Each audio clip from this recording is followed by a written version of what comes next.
Testing, testing. All good, man. Well, congratulations on a violent performance like that. So I guess what are the emotions to knock out someone like Mickey Gall here in front of Madison Square Garden? Oh man, I can't really put it into words. Just thankful, blessed. I can't thank God Almighty enough for what He's given me. I'm extremely fortunate. I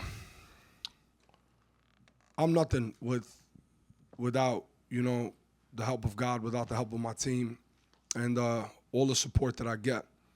So first and foremost, it's very easy for me to come in here and be like, yeah, this is me, this is me, this is me. But it's really not. I got a driving force behind me, but my mind and my heart, I think, is a testament to a lot of things. I've been through some pretty rough times, some pretty dark times, but I don't know. I can't really quite put my finger on what I'm feeling right now. I just know that, as I was saying earlier, it's like the return on investment, It's like when you invest in something and it comes back and it's doubling and tripling. So I feel amazing. And these dark moments you're talking about, was this during your fight career or before you got to the UFC?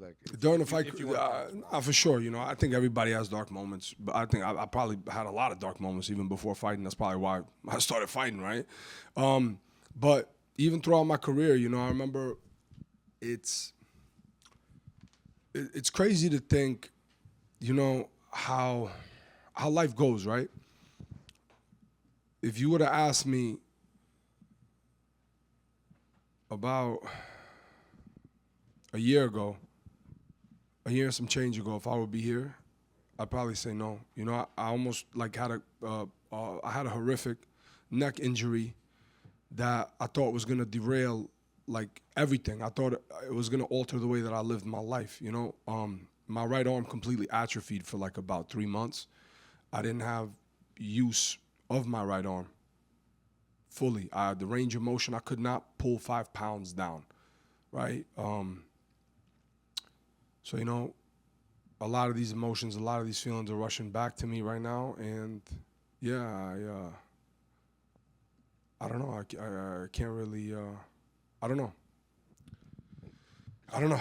Just the last one on that, just for clarification, I'm sure someone's going to listen to this. When you say you didn't think you would be here, did you mean fighting or just in general? I didn't know, man. I don't know. A lot. Sure. A lot.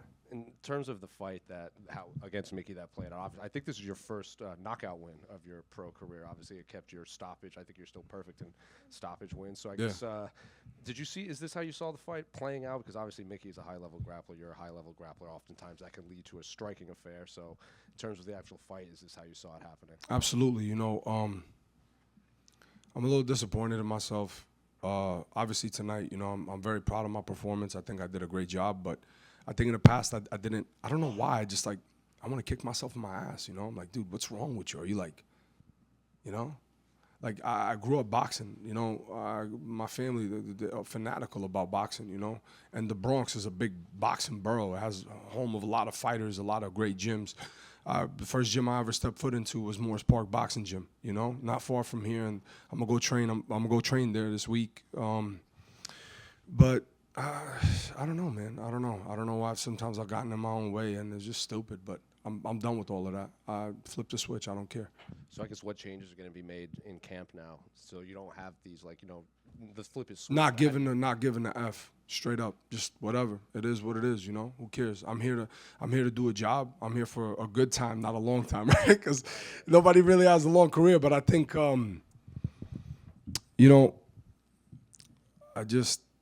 stopped feeling sorry for myself. It just whatever, At the end of the day, I knew nobody was gonna come save me, and I just had to save myself, and that's it, So if anybody's listening to this, I'm not trying to be a motivational speaker or anything like that, But if my ass could make it through some crazy hard times, anybody in this room, anybody outside in this world under the sun could do it.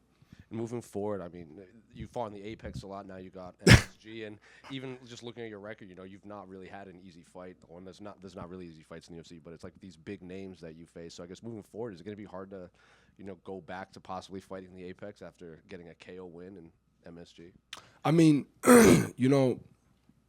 it's tough because at the end of the day,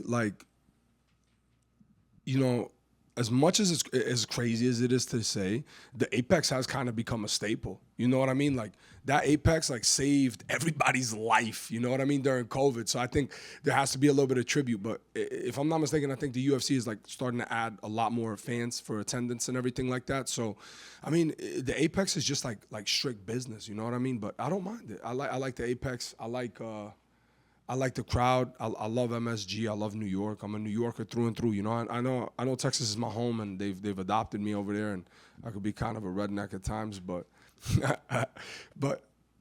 till the day I die, I'm a city boy. So I guess when do you want to get back in there? Because it looks like you came out relatively unscathed. Honest to God, I want to just get back home. I know these past couple of months have been crazy hectic. I just want to decompress really quick. And you know, maybe February. I wouldn't mind Saudi Arabia. You know, I know that they're first. Yeah, I mean, just a little bit of time, right?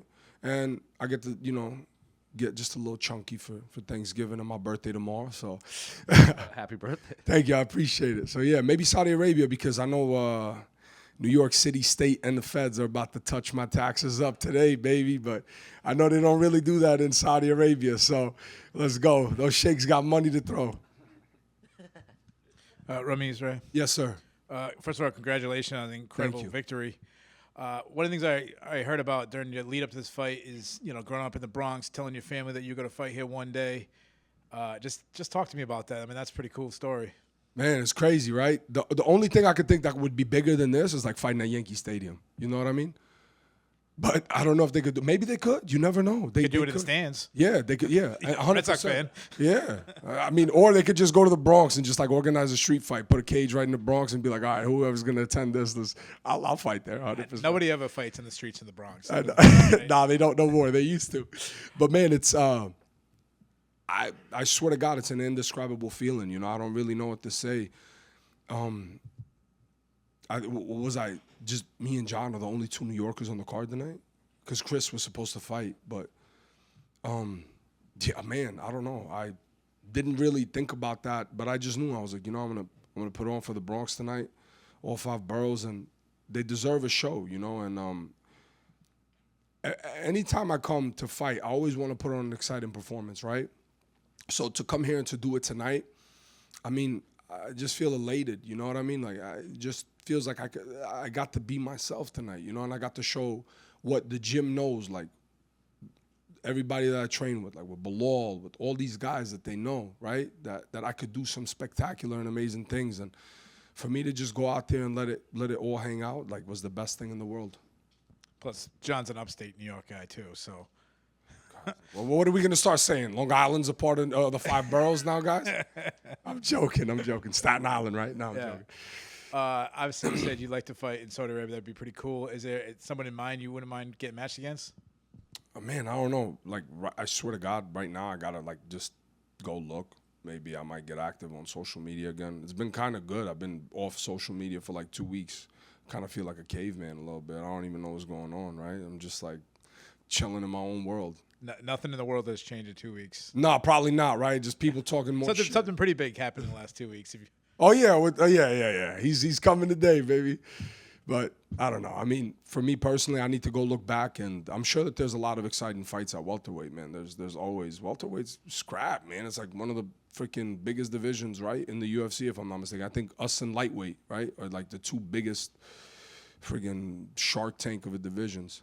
But, I mean, every division in the UFC is, like, kind of crazy now when you look at it. Congratulations. Thank you, brother. I appreciate that. Let me right here. Yes, sir. Internet loves it. What's the hat you put on Joe Rogan? Oh, that's an Albanian pliss. That was my grandfather's. And it's like a tribal hat, right? And, you know, hopefully you guys just tweet out to Joe Rogan. I don't got his personal cell number, but if you guys could tweet out to him, you guys are a lot more famous than I am. So tweet out to Joe. Just tell him to take care of that thing, please. It was my grandfather's. Yeah, he has. I gave it to him. And last one for me real quick. What did you tweeted out Joe Rogan's name? What was that, in Albanian? What, just, you know what I'm talking about? The shout out that I gave in Albanian. I was just telling the old Albanian diaspora, all the fans, I said this was my grandfather's hat. I'm giving it to him. You know, my grandfather was an amazing human being, man. His soul rest in peace. And one thing about him, he always had a big, kind heart. He was a very giving guy, you know. And I knew I just wanted to give that little piece of my family history to Joe. And bear in mind, I never had an in-cage interview with Joe Rogan. So why not make it a memorable one tonight, right? And he's an honorable Albanian tonight. Ramiz, after your fight, DC said that all welterweights should train with Bilal Muhammad. I know you've spent a lot of time training with him. What have you learned from him, and how has he impacted your life? Dude, I love that guy, man. I swear to God, like training with Bilal, man, and he got a dog named Dewey, and Dewey was my main sparring partner this whole training camp. He has a bulldog, like an English bulldog. He's a cool ass dog, man. Dewey just like, what do they call that whenever the dogs just like start running at like a crazy the zoots or the zoomies, man. That dog just got the zoomies like 24/7. But me and Dewey, Bilal told me I got to give him a shot. I was gonna give him a shot out anyways, but. Training with Bilal, man, that guy has a plethora of knowledge. It's like a big head with a big brain. You know what I mean? Like, Bilal got a dome, but that dude, like, just studies. And we studied film so much, and I got a lot of love for that dude, you know? In all seriousness, I was in a kind of a, you know, an interesting spot, right? A must win. And I went and trained with the dude, and the hospitality that he shows, the knowledge that he has, you know, God's gonna bless him for a very long time, and I'm gonna always be there for him, the same way that he was there for me, because I never forget, you know, I never forget what people do for me, and you know, the acts of kindness, no matter how big or how small they are. So that dude is just, you know, inside and outside the cage. I never understood why he got so much hate. He's actually an extremely kind dude, and he's hilarious. He really is. He's funny. He's funny as hell. Training with the dude, too, is like, you learn so much from him, man. You learn so much from him. I still haven't gotten my Crocs either, by the way. Hey, big brain Bilal. Yeah, there you go, baby. Big brain below. Get him the Crocs, right? Yeah, that's it. Give me the Crocs. And one more for me. A couple of years ago, you were cornered by Jeff Neal and Bilal Muhammad together. They were former opponents. Now they could fight again one day. Jeff is still a contender. Bilal's a champ. How special is it to see both of them succeed together? Listen, at the end of the day, this is a sport, and the same way that I got love, admiration, and respect for Mickey, I have love and admiration and respect for both of those gentlemen. You know what I mean? And me and Jeff, we grew up in the training room in Dallas, and I've known Jeff for 10 years now. I got a lot of love for that dude. And I don't know, I carry a pretty special bond. I guess you could say, you know, sometimes I'm loyal to a fault, right? But if those two dudes ever fought each other, I pray to God it's for the most money, and that they're both safe and they're both happy. You know what I mean? Once they get done fighting, both of those dudes deserve the world. You know what I mean? So to see them fighting at such a high level and staying there, you know, it's an amazing thing. I think it goes beyond the sport. You know, a lot of people, they try to instigate and do this and do that, but at the end of the day, when you look at it, we're all just trying to feed our families, and we're all just trying to take care of ourselves and be better humans. So we're not just animals in a cage, you know? Just one for me. Yes, sir. You came back from a devastating spine injury. You came out and lost your last fight. Is this the biggest moment of your career now, fighting in front of MSG, getting the win, and just being an inspiration to a lot of people that have dealt with serious injuries and been able to battle back? I would say it's definitely up there. You know, I know my last fight, it meant a lot to me just to get there. You know, obviously it wasn't the result that I wanted. I'm kind of frustrated with it. A lot went wrong that training camp, but you know, you live and you learn. You know, one thing I've learned is that you can't really fixate on the past. It already happened. You know, and tonight, it's like I kept telling myself backstage and this whole training camp, nothing matters but now. You know what I mean? Throughout this whole camp, I had to keep myself level-headed, because I couldn't think about MSG, right? Because it wasn't even here yet, you know? And that's something that I think my fighting career has taught me a lot, but I would say, like, this is definitely probably up there. Like, this is definitely it, right? Like, I could go on and win a championship. I could go on and make millions of dollars for the rest of my life. Like, this moment right here that I'm sharing with you guys, that I'm talking with you guys, this is like, you know, it's a very special thing to me, because, you know, as cliche as it sounds, I lost a lot of sleep, a lot of tears, a lot of blood, all of that stuff. But just to be here talking with you guys is like, it's an amazing feeling. I'm just taking it. All I got is now, right? All we got is now. This is just this present moment. And with that being said, yeah, I think this is gonna be one of the biggest moments of my life always, you know, and it's gonna be a moment like that's gonna be etched in my heart and my brain for a very long time, probably till the day I die. Yeah, 100%. Any other questions? All right, awesome. Thank you guys. You guys are awesome.